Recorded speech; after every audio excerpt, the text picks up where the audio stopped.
Good morning, Rob, and welcome to another episode of Laneway Talks. How are you? I'm good, thanks, Vince. How are you? Oh, pretty good, pretty good. Thanks. This week I thought we'd start with quite a difficult topic in trying to correlate what kind of marketing a vinyl would give you in the 70s and early 80s and what you've got now with social media in assuming let's now say, right, CDs are gone and, there is a limited amount of vinyl happening out there, but that's for your, your very select audience. So therefore, most of everything, 95, 97% is all online. So how do you correlate what you could get out of that vinyl in, let's call it a visual and marketing type of, performance to what you can get out of your social media, because that's where you're correlating that to in this day and age. So, you, as I say, I think it's a very difficult area. It's very easy for people to just say, yep, this and that, A equals B. But I think once we start to talk about it, we'll start to see the real difficulties, but then we apply what we do now, and can we get a similar result or a better result? Okay? Okay. All right. So I'm going to start with some visuals in the vinyl and say, right, so what did we used to get in the 70s and what was so good about the visual marketing of of your vinyl? Well, there was several things. Firstly, it was its size, and because of what you could put in on the size, whether it be the front cover, the inside, if it was an open up album, or what you could put in the sleeve. Gatefold. Yeah, what do you call it? Gatefold. Gatefold? Yeah. Yep, gatefold. And then what you could put in the sleeve around, so you could either have just the clear plastic or you could have an actual sleeve over the vinyl, so you had more area to market on. And so, that's what we had. On top of that, what we also had was that, you didn't have the distractions that we've got today with, let's call it your phone, essentially, because that's where, 70, 80% of everything comes from, your phone. Didn't have those distractions of all the apps that you've got on your phone. So you've got all this area. Go on. I'm just trying to double check that fact now, but I think from what I was watching last night, it's about 6 hours. That's a lot. That's like a third of people's day that's spending on their phone scrolling. Well, I think if I look at my kids, they live on that phone, so I can kind of understand that. I can't get to it myself simply because I'm so busy with work. So I probably do more of that kind of stuff when I'm going to bed at night, and I can spend, half an hour just going through everything on the phone. So I suppose I can. My kids just live off that phone.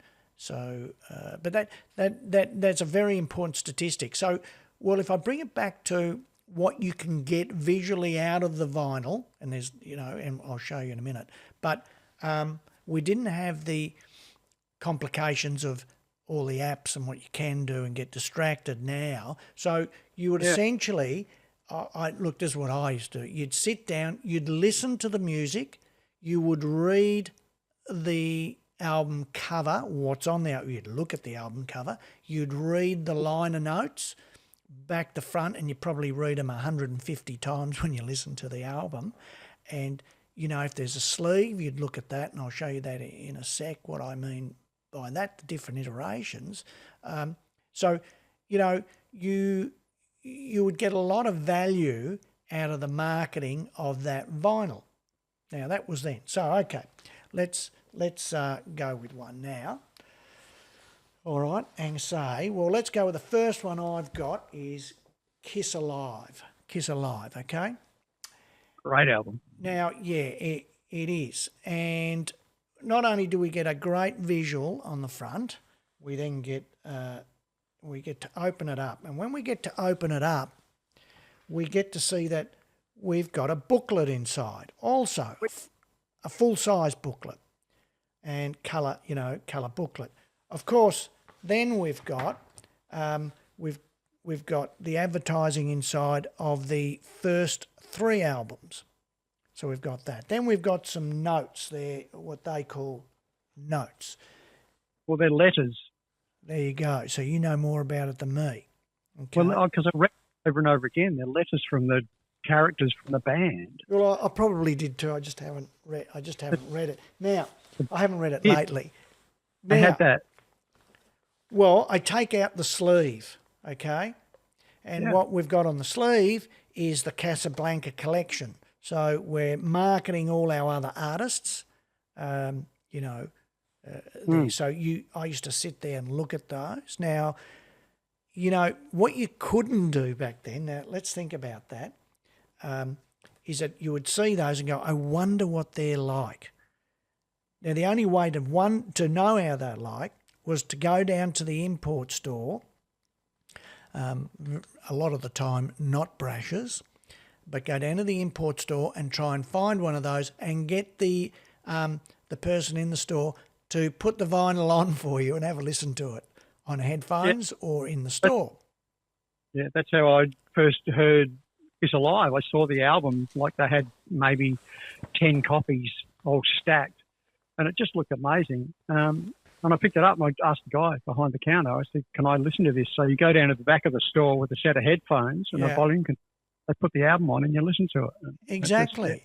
And that was, so it was a lengthy process to discover any of those acts that you thought, well, I might like, because visually they might look like artists that might do my style of music that I like.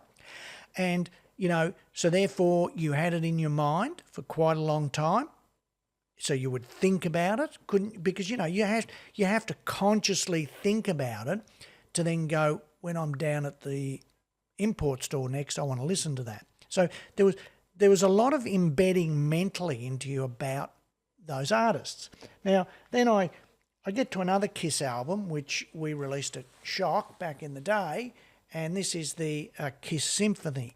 Now, this again, limited edition, booklet inside. We did similar to the Alive, 35 years later or whatever it was.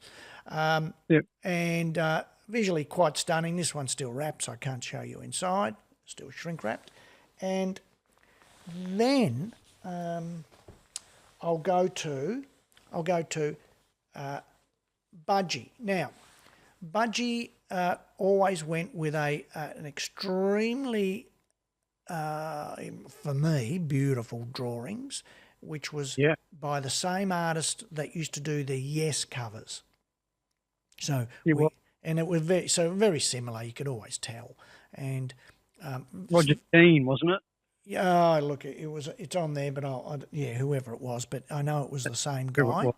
And simply stunning covers, which you would look at the detail in those drawings, because they were just simply so stunning. Now, then we've got that.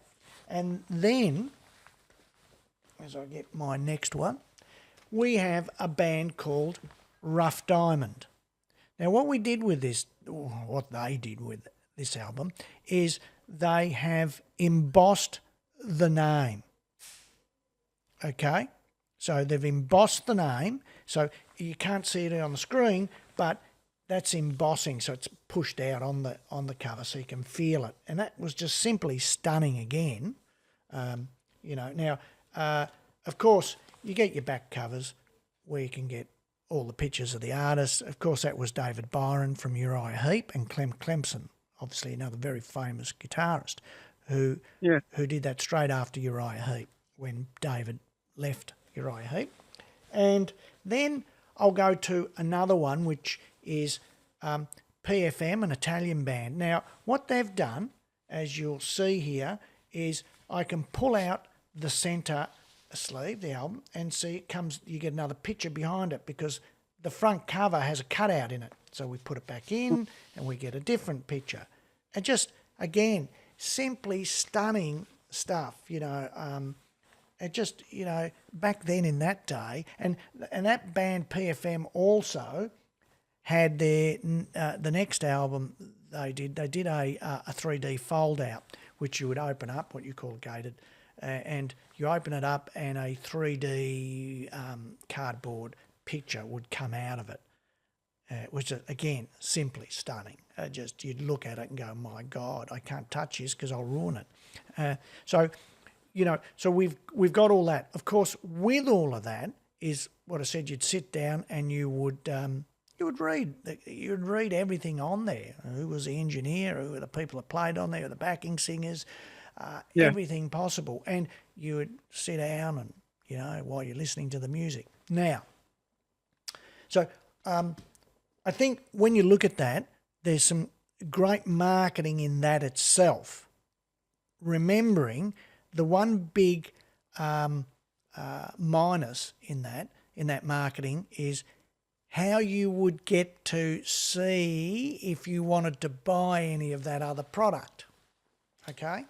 So if I liked something that was in the sleeve, or even if I liked that band and having to go and get one of their other albums, or if I'd read in sounds that they played with other bands, you would have to consciously get down to the record store and you would have to find it or order it in or whatever, or if they, and listen to it and see whether you liked it. So a lengthy process to get down to, will I purchase that album?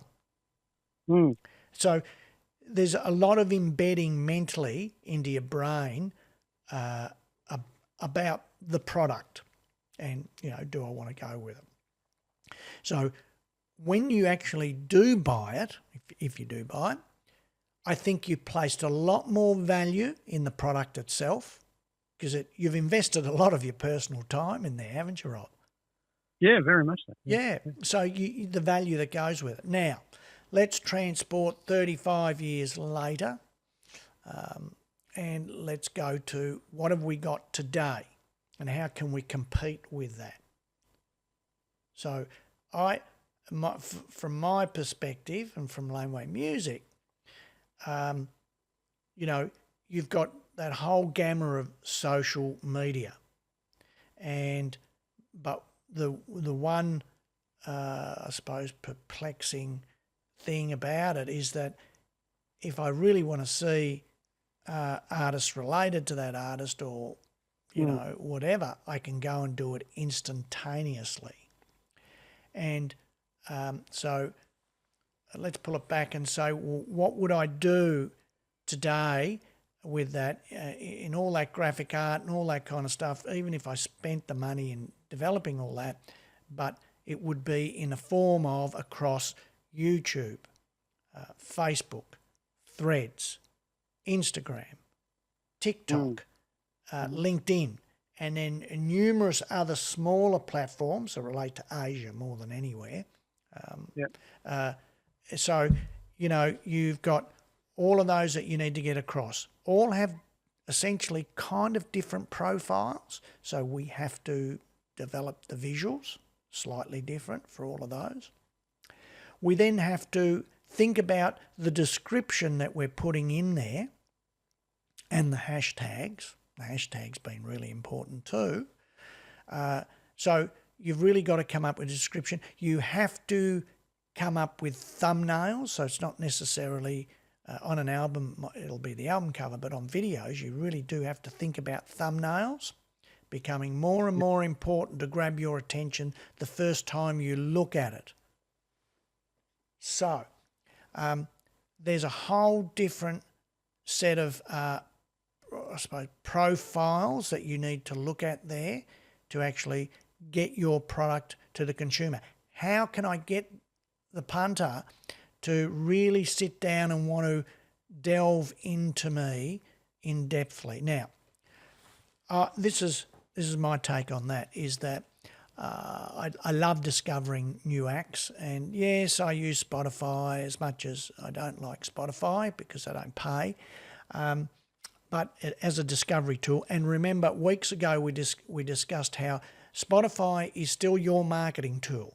So we don't disqualify Spotify. That's your marketing tool, even if you don't get paid from them, because they don't pay.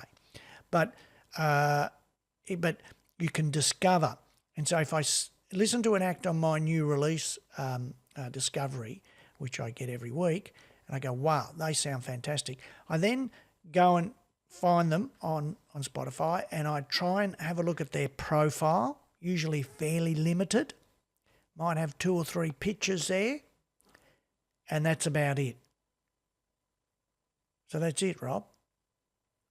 That's it. Yeah, well, I want you to take a look at that in the next week and try and find a band and go, well, they sound really good, and then delve into what you can find out about that band. So can you find out who mastered, or who mixed, who engineered, where it was recorded, what studio, on what equipment? See if you can find that out. It's really difficult. With Spotify, because I look on Spotify, over on, when you're looking at the screen on the right-hand side, they normally have the information about the band, but it's very limited. So yeah, I don't know if that's the band's fault. That's the band. It is the band, but what even for the bigger acts and who are with the majors, they don't even have all that kind of those traditional liner notes. They don't even have it, and it's something that's getting forgotten, and you lose depth of field into the artist. So, because that is really depth of field into the artist, isn't it? You're delving down. Well, it is, but I think the medium that you're dealing with is unreliable, and it's not transparent too. So, but it's not the only medium we've got, but because I saw that they're re-releasing all the AC/DC albums on vinyl again. So, but hold on, that would work, wouldn't it? Because they're such a big band, and even if only 50,000 people around the world of their, I suppose, 50 million followers were to buy those, it'd be hugely profitable to them, wouldn't it? Yeah, it would. I mean, because I was thinking about what we were talking about last week and then this week. One of the first albums I hold it up here is AC/DC High Voltage, the Australian release. Oh, I love that. That was have you got the fold out? You've got the fold out one? Because well, the very first one that came out, the very first pressing, the front cover had bifold doors on it. Yeah. Yeah, that was there must have been like a limited pressing of 1,000. I love that cover. Great cover. I bought that. I must have been 15. Yeah. And the funny thing is, the story behind that for me was the guitar player that I was jamming with. We were, learning "Baby Please Don't Go," and I transcribed "Baby Please Don't Go" the drum rhythms and put it in my thesis because I think for me it was a very formative album, a very formative band as we're talking about ACD. But the guitar player his dad used to own a deli just up the road from Theberton Theatre over here in Adelaide. With the guitar player of what? Of AC/DC? No, the guitar player that I played with, Bill Taylor. Oh, yeah. Yep. Cool. And we used to jam it out in the back room behind the shop. Yeah. And it was just up the road from Theberton Theatre. Now, when we used to be jamming in his room, someone walk in the shop and you'd hear the bell tingle, like the doorbell. Yeah. Rattly bells that you hear like on the Parrot sketch in Monty Python. Yeah. And Bill would go racing up and he'd serve him and whatever. He came back down and he grabbed his AC/DC album cover and then he raced back up again. And I'm sitting there going, what's going on? And then he comes back down and it was Angus and Malcolm and Bon had come in to buy some cigarettes. He stopped just because they were doing sound check down at Thebby and they were playing at Thebby that night. Yeah. And then he goes, look what I just got. And I went, oh, thanks for telling me. And, so his album is signed by the whole band? By Angus, Malcolm and Bon. All right. But And he still to this day tells a story about it, and he remembers the cigarettes they bought, which were Vincent and Hedges special filter. It's like very, very good brand and very exclusive at the time. And that's what AC/DC was smoking back. I must have been 75. Yeah, they were playing at Thebby, and I was trying to look on the internet because you can look that stuff up. When they played at Thebby Theatre, but I couldn't actual date this morning. But yeah, that's fair. You look great story, but it is. But yeah, pull it back to what we're talking about, and the correlation between then and now, and how we're doing the same thing in a multiple of different ways today, and trying to determine, was it easier back then or is it easier now? Now, I think in a lot of ways it was kind of easier to get an in-depth look into the artist back then, and your magazines too, let's call it Sounds or, a lot of those kind of mags back then, would have so many interviews with these artists that you could get that in-depth look into them. Of course, trying to find zines these days that do this kind of stuff is, I think, fairly difficult. It's very niche. So if we go back into Spotify, what do I get? I get that, and I get that bit of description. Then it says down the bottom, people listening to this band are also listening to these acts, which I find kind of laughable sometimes because they're completely different styles of music. So it doesn't correlate and doesn't give me a lot of opportunity to discover. I'm finding now my new release schedule each week from Spotify gives me far more ability to discover new acts than trying to look at acts and see what their fans are listening to. And so there's that, as I say, there's that, but then you can't get let's say, the magazine type of reviews. They're a thing of the past, even though they happen, but they're just not as frequent as before. And so, magazine reviews or articles. I mean, I had, I think it was New Musical Express when it first came out. All the mags. They used to be out the front of the record store when you'd walk in, and you'd see. I mean, I bought the first issue, and it had Rolling Stones' "Exile on Main Street," the vinyl, and it was just a snippet of every song. But there was a huge interview with the band and who produced it and where they recorded it and how they did it. And you would get all that information from those fanzines, magazines back then. Now, the connection with the artists these days, how I think about it, is really not there anymore. Yeah, I agree. And I don't know how we can fix that, because I think there's too many distractions. Like YouTube's probably the biggest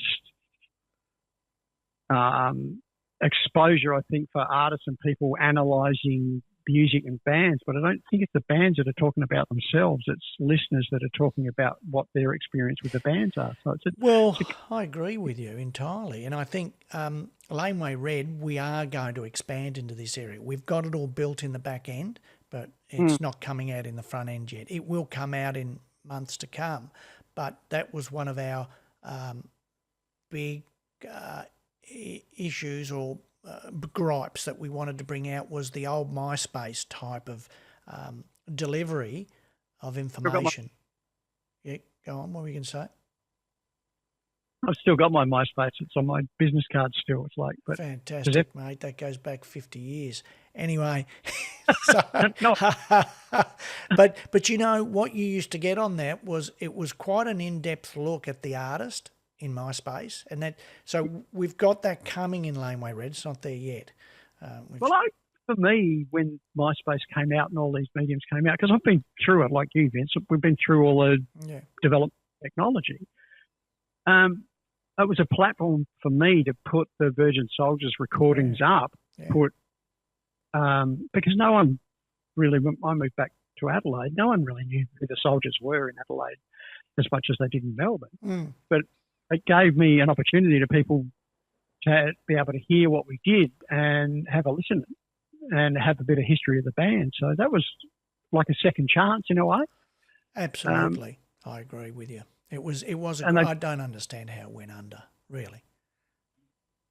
well, I think that, like anything, the behemoths that come through, like the Spotify's and, like Apple Music is still around because it exists as a platform for Apple computers. Yeah.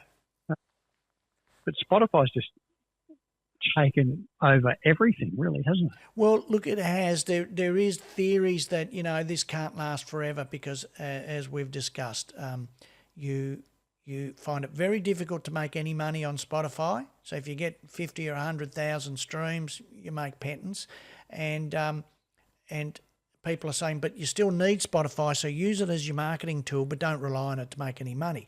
Once that starts to embed in the lower end of artists, I think then Spotify do have a serious issue in the future, and their growth. And what is their growth? What growth is left available for someone like Spotify in their present condition and how they pay artists? Probably not really exciting future moving forward. And an issue with public companies and big private companies is KPIs are set at, are set at double-digit growth. And who said double-digit growth? I've brought that up before too. Well, in 10 years in double-digit growth, I could double the size of the business. Well, I don't know that's kind of even achievable. That's insanity kind of stuff. So then we get down to what should I earn on my money and my investments and all that kind of stuff. And we really wanted to get away from that with Laneway Red in that we are truly, we want to earn a living out of it, but how much is enough money? How much is enough? And I'm just not driven by going, I want to make hundreds of millions. What I want to do is deliver a platform that, and I say this when we sign people on Laneway Music, when we go through the percentages and I go, we're entitled to eat and put bread on the table too. And then, but you as the artist are getting the lion's share, which you should. But we don't negotiate on our rates. And again, it gets down to, we just know what we need to live on, and that's what we're happy doing. Now, that should apply to places like Laneway Red or to places like Spotify, but then you get into that they have to deliver for their investors or whatnot, whether they be private or whether they be public. And that probably gets back into a social issue of the rich are getting richer and the poor are getting poorer and the middle income earner is getting squeezed. And because I have an economics background also, I could talk for hours on that. But that applies within the music system itself, that the big ones are getting bigger, the small can't get ahead, and the middle order ones are stuck in the middle order. And that's where they are. So, you need platforms like Laneway Red to come out and deliver something different and high fidelity too for a change. And we, as I say, we'll be releasing more features as we go along. But what I want, Rob, is I'm looking for an in-depth look at the artist. Can the artist deliver within a platform where they're delivering their music in-depth, whether it be photos, liner notes, and everything else that goes with it, so that you get to learn who the artists are, where have they been, where are they going, and you're getting back to the artist and the music. I fear for moving forward that doesn't even exist. Learning all of that is just about a song, and and that's it. There's the song. That's what you need to know. There's the song. Now let's move on to the next song. And well, I mean, I was really excited this morning, because we talked about the albums and things this week, and on that note, as far as the artist, I still find it challenging to articulate how artists exist, because you've got to practice, you've got to spend time to write, you've got to spend time to rehearse, and then you've got to spend time doing socials. That's just the way it is. But for me this morning, even looking at the socials and things that I've done and how everything links to what I've done throughout a whole career. The AC/DC album is one, which is a great link. And then, as you were saying about, the graphics and things that albums had from Budgie and, like Frank Zappa had amazing art. Yeah. But, I got that album when I was 12. The one that I was really rapt about and I'll put up now that I thought was fantastic, and it encompasses everything you're talking about, is Jethro Tull, Thick as a Brick. Yeah. But it's a newspaper. I've still got it. Yeah. In the whole version. And the whole thing is a newspaper called the St. Cleve Chronicle. Ian Anderson talks about how long it took them to put that newspaper together. It was nearly as long as it took to record the album. Yeah, great. Album in the small studio while Led Zeppelin were recording in the large studio down below them. Yeah. And that's, all that history is great. And for me, I got that as a birthday present. Oh, Thick as a Brick. Led Zeppelin too, that was an amazing. Well, Physical Graffiti was just an amazing cover, wasn't it? Well, I've got Physical Graffiti here, and funny you say that because the short that I put up this morning was I've got a backing track of Kashmir through all the Led Zeppelin books that I've got, and playing along with that. And when I recorded that, I used all my vintage mics. I used my Neil Peart R40 Icon snare drum. I went back to Bonham heads, which were the black dots that he used to use, and I tried for days just to get close enough to the Bonham drum sound. I recorded and put the Kashmir through a spectrum analyzer, and took a screenshot of the graphic EQ from the spectrum analyzer, and then put my EQ in the studio on my bass drum and snare drum to match those sounds. That's the amount of work that I do, and I think a lot of musicians are doing to get their sounds and their own sounds and try and emulate what they did from the past in actual. Did you have you got the album that's again got the windows cut out on it so it goes in and out? Or have you got the later version, which is just the picture on the cover? Physical Graffiti when it came out. I'll put it up here now. So as you pull the sleeve inside out, you got the windows all cut out? Windows are all cut out. Yeah, because they changed that later on. It was just a cover. You couldn't pull it out. See that? The two, and it's fascinating looking at that. As I said, it's old and it's original. Well, it was an amazing recording too, crystal clear kind of recording. That one. There's the two sleeves for the album, and then there's the sleeve here, which I'll put up as well, which has got all the different fonts. Every song you'll see when I put it up, each letter or word is in a different font. Yeah, the amount of work that goes into those is just amazing.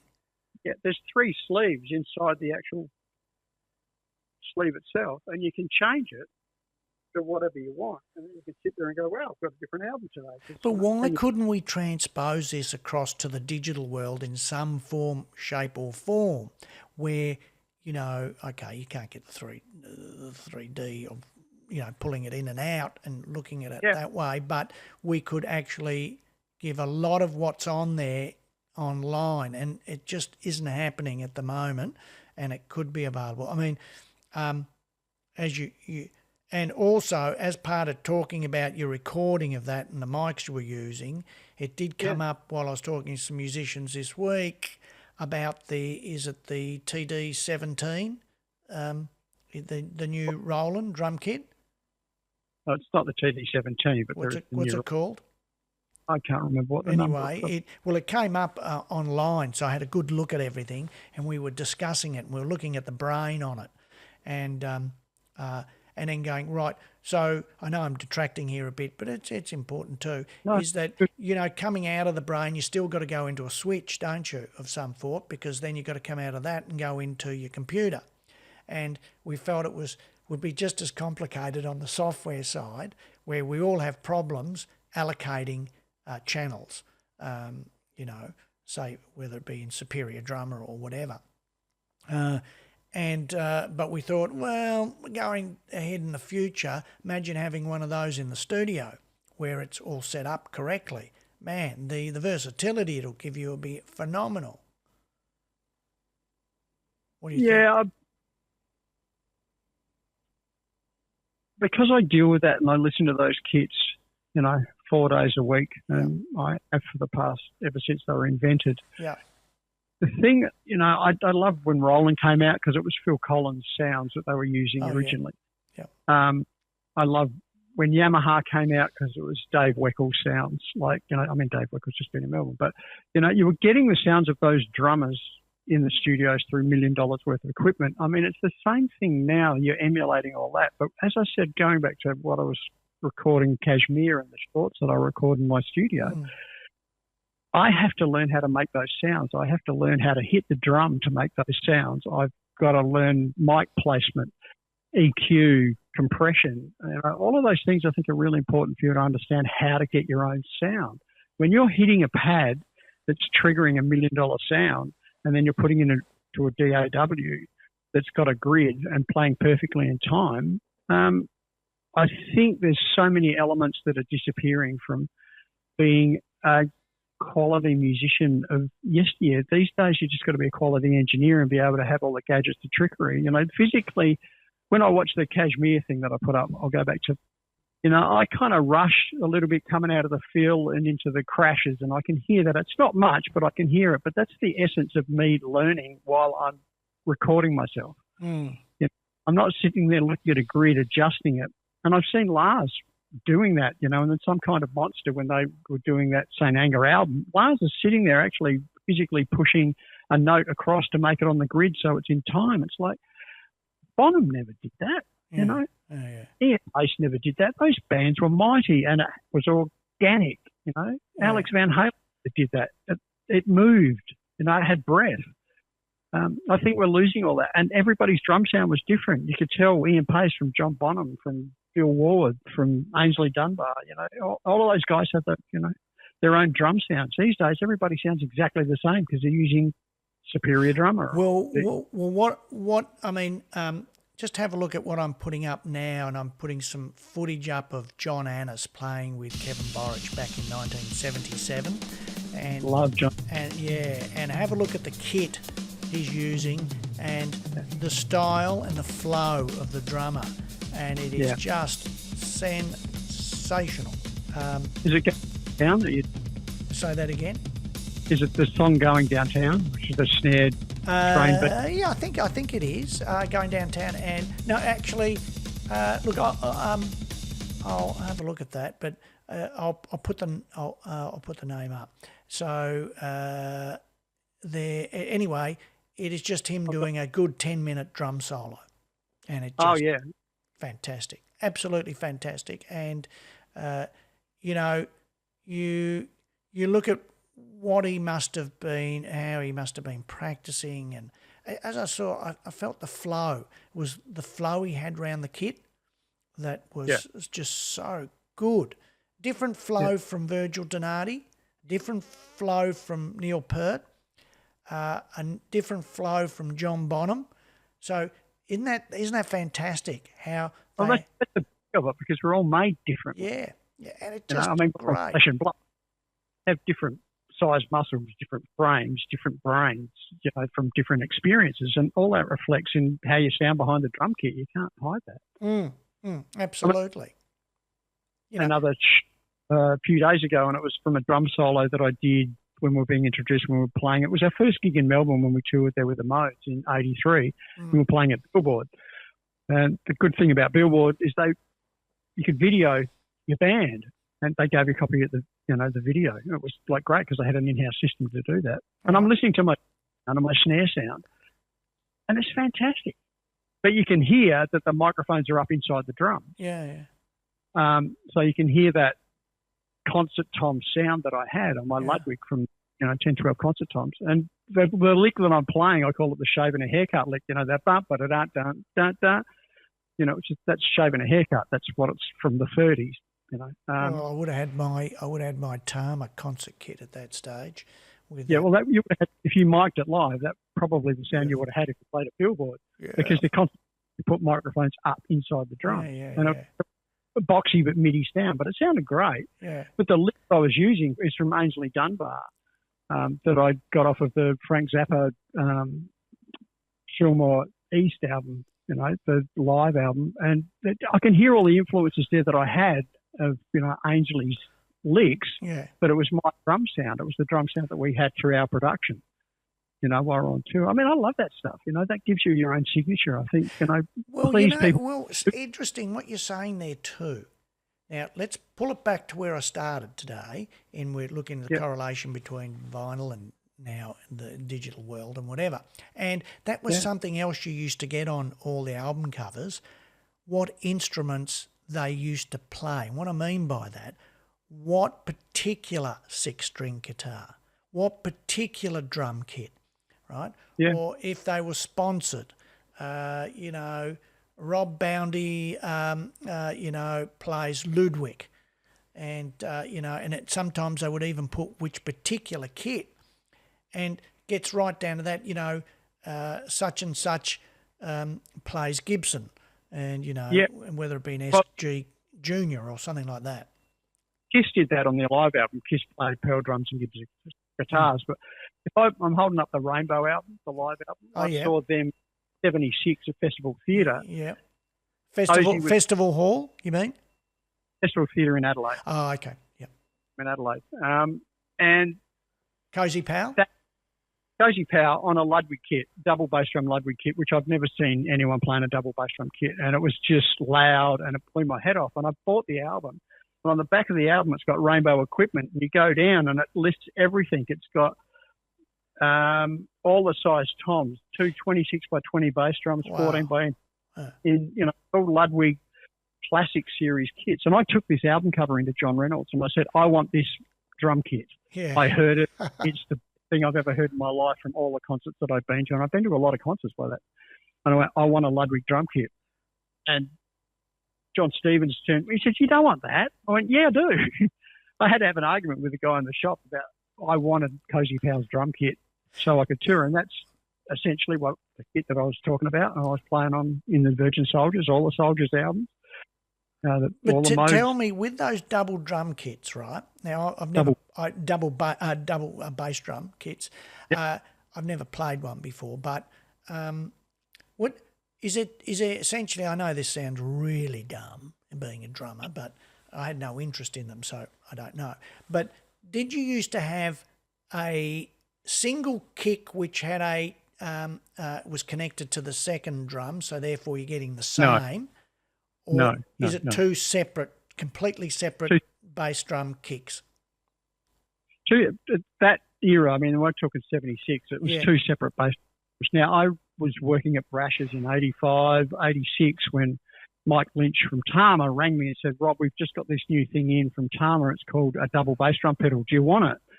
And I went, yeah, sure. So he sent me the first double bass drum pedal that came into Australia, and it was Tama. It was a Pro Beat pedal. That was linked. That had a link, did it? A linkage? Well, it was a right-hand primary pedal, and it had a shaft that went to a left-hand pedal. Yeah. And all the spring mechanisms were on the main pedal. So you had two beaters on the main frame, one drum. Right. Okay. Yeah. And that pedal I took to the Virgin Soldiers rehearsal that night. That was the day it came in. Took it to the Soldiers rehearsal, did the audition and got the gig because I was playing double bass drum. But so yeah, that didn't happen till 85, 86. Double pedal. Everything else.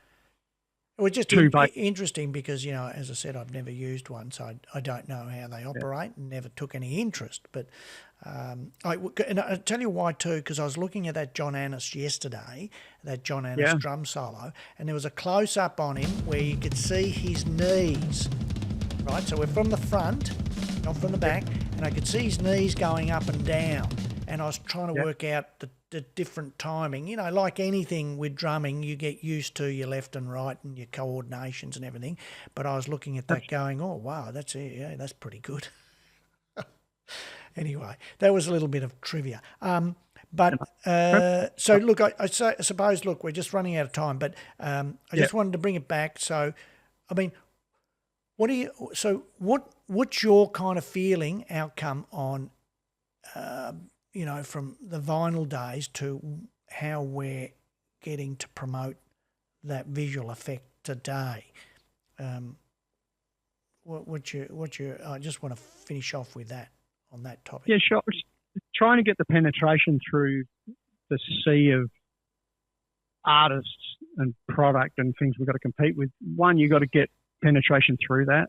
You've got to hook onto an algorithm that's going to give you enough views that people are actually even going to see you these days. Mm. So you've got to have lots of content. I think I still can't work out how it works properly, because every time I watch something, it's all about AI and algorithms these days and what's picked up on and what's not. It's kind of like a jobs for the boys, but in a digital realm. So you've got to have product, keep putting it out there, try and give people a history of what you've got and what you've done and who you're working with. I'm still trying to work it out myself, Vince. It's very, very challenging. Well, I think one of the really notable points on this topic is that if you look at YouTube and look at thumbnails, especially in the last 12 months, I know this has always been there, but in the last 12 months have really driven up their importance in trying to get you to click on that video. So they seem to spend as much time creating a thumbnail as the product behind it itself. And I'm seeing more and more of it. I'm becoming more and more aware of it. And, that puts another level of complexity in it for the artist, because there's another whole heap of work required. And that means making a compelling thumbnail that attracts you. That probably gets back to those budgie albums and Yes albums. The album cover, if you go to Spotify, for me, is as important today, even though it's a little thumbnail, is as important today as it was back in the day. And the cheap ones still look cheap, and I wonder how could the artist be any good, because they haven't spent any time on their album cover. And the ones that look really good, I go, wow, they spent some time. Let's see what that's like. So there is some kind of correlation in that. Anyway, I'd be interested to see what people think about all of that. Now, Yeah. So enough on that topic. I just wanted to finish up today on you and on Rob's Drum Sheds and see how things are going and whatever, Rob. Good.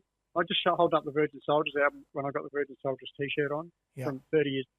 The font's still the same, people. Make sure your fonts line up and your artwork links all the way through your work. There's got to be some sort of link from go to woe. I agree. So follow it and find your story somewhere. Everyone's different, but try and make it link. So, well, the reason I bring up to Rob's Drum Sheds is I was talking to someone about it the other day, and I said, Rob had said, I'm continuing to grow, and from where we started, let's say pushing it 4 or 5 weeks ago, really pushing it, and it's just growing. And I said that's the consistency that you need, that we always talk about on this show, is that the artist can make it to a certain point with consistency, and it is consistency, and you can see it in Rob's Drum Shed, just increasing your followers, and again it's consistency over time, and I'm getting. I'm up to 111. I'm looking today, so I'm getting a couple every day. I mean, it's real. I'm not buying. No, that's correct. This is an analog approach to just doing daily posts, editing, mixing, all that sort of stuff. And it's an interesting experiment to do it. I mean, it's time consuming and it does get frustrating as well. Well, I think once you get to 1,000, people go, gee, that's really good. Well, that really good just took a hell of a lot of work. Yeah, I don't know how long that's going to take to get 1,000, but I keep going. I think, see what happens. look, the metrics before you can really campaign your things on YouTube: 500 followers, genuine followers, and 3,000 hours. I think you'd have the 3,000 hours. You've just got to get the 500 subscribers, and then you can actually campaign. Once you can start to campaign on YouTube, that growth will skyrocket, because it is getting to, It's how do you get to, because we're not talking about a garage band and getting to our local little friends. We're talking about getting to the world of billions of people, and you're only Yeah, asking for a very small percentage of that. And so, yeah, therefore, you know, to get to 50,000 followers isn't that difficult once you're able to campaign it properly through those platforms. It really exponentially grows quickly. And so I see your site being able to do that. You just got to be persistent now, keep growing that, and it means keep pushing out those socials every day. yeah. I imagine I'm just looking on Facebook. I've got over 1,000 followers on Facebook. That's fantastic. Which is it's good, yeah. And once I said you've got to link it all, Facebook with YouTube, and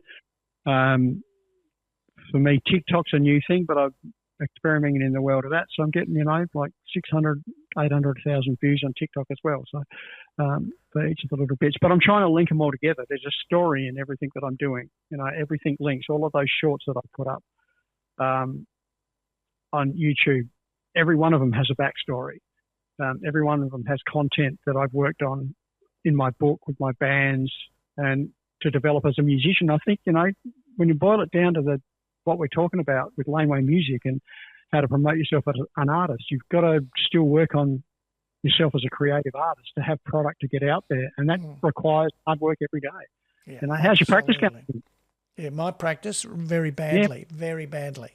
And I've just done my calf while I was running, so I'm in worse shape than I'm ever in. But I got your latest notice on my SMS, and you nearly got me there again. Seriously, it's getting closer. It is getting closer.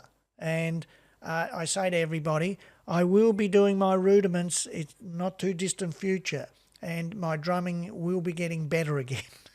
Yeah, that one that I sent you I'll hold it up here. It's rhythm scale. Yeah. And I put up groups of 10, 11 and 12, but it starts with groups of 1 and goes all the way through. That's lesson 25 of my book, Foundations, page 89 is the rhythm scale there. But, you could sit there and practice that on your practice pad, Vince, because you've got 2 hands.